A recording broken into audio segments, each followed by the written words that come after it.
Hello friends and welcome to Park's Crafty Creations. Today, I'm taking you behind the scenes as I design and piece together a custom outfit for Dapper Day, inspired by none other than Nick Wilde from the upcoming Disney sequel, Zootopia 2.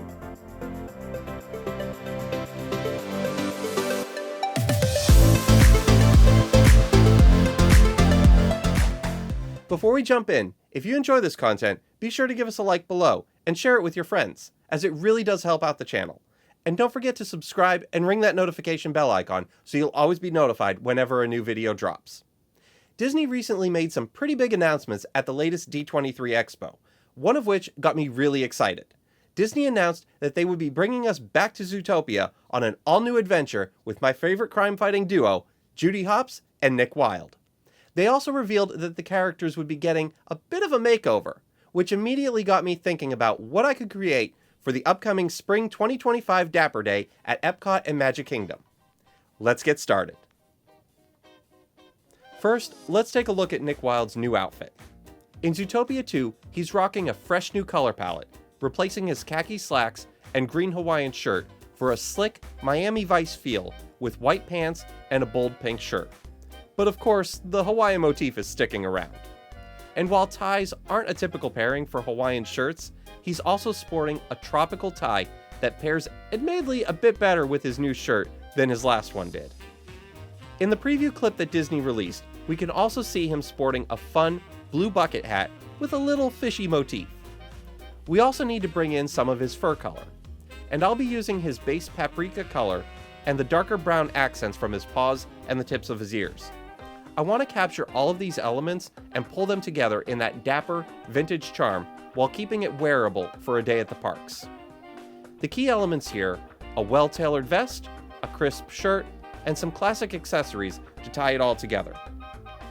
Let's start with the base elements of the outfit: slacks and shirt. I'll pull over the white slacks for an easy tie-in that forms the foundation of the outfit. And since he's a fox, his orange fur color is a must-have tie-in that will become our shirt color. Now to start building on the details. The first is the most obvious, his Hawaiian shirt, which is a bold pink with a Hawaiian motif. This will become the pattern for our vest. Alright, confession time.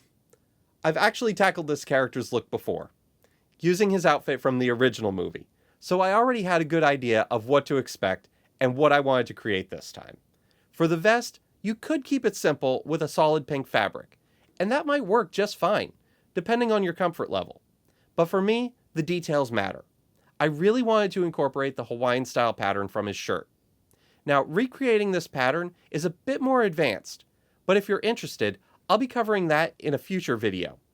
To simplify, I'll be pulling the design into Adobe Illustrator to vectorize the pattern, clean it up, adjust the colors, and make it match just like it's straight out of the movie.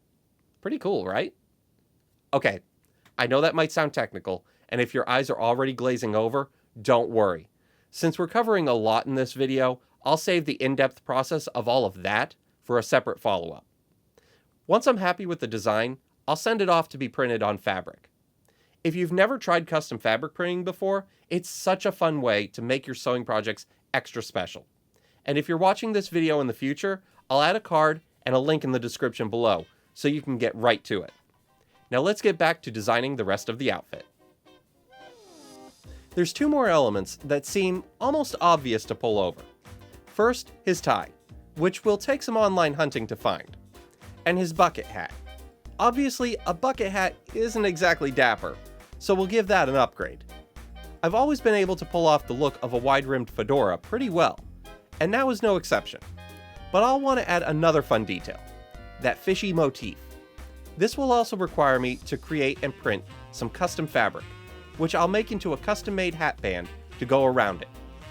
Lastly, I'll pull in that rich brown tone of his paws and ear tips with my belt and shoes. There we have it. Our outfit is sketched out, and it's time to do some shopping. It took some time, but I was able to track down most of the elements for my outfit. As much as I like to support my local stores, finding a lot of these elements did require me to source them online, and I had to send the first shirt back because the color was way off from what I was expecting when I ordered it. I love how this is coming together already, and as we move into the next phase of the project, I can already tell the details are really going to make the outfit shine. And I can't wait to show you the final look. Phase 1, mission accomplished. In the next part of this series, I'll take you through the step-by-step process of designing and printing your own custom fabric, which I'll use to make the vest and the hat band for the fedora. I hope this video has inspired you to break out your own sketch pad and some colored pens or pencils, and start doing some designing of your own. Don't forget, if you enjoyed this video, give us a thumbs up and share it with your friends. And if you're new to our channel, don't forget to subscribe and ring that notification bell icon so you'll always be notified whenever a new video drops. Stay tuned for part 2. But until then, I'm Brian Parks for Parks Crafty Creations. And as always, I'll see you next time.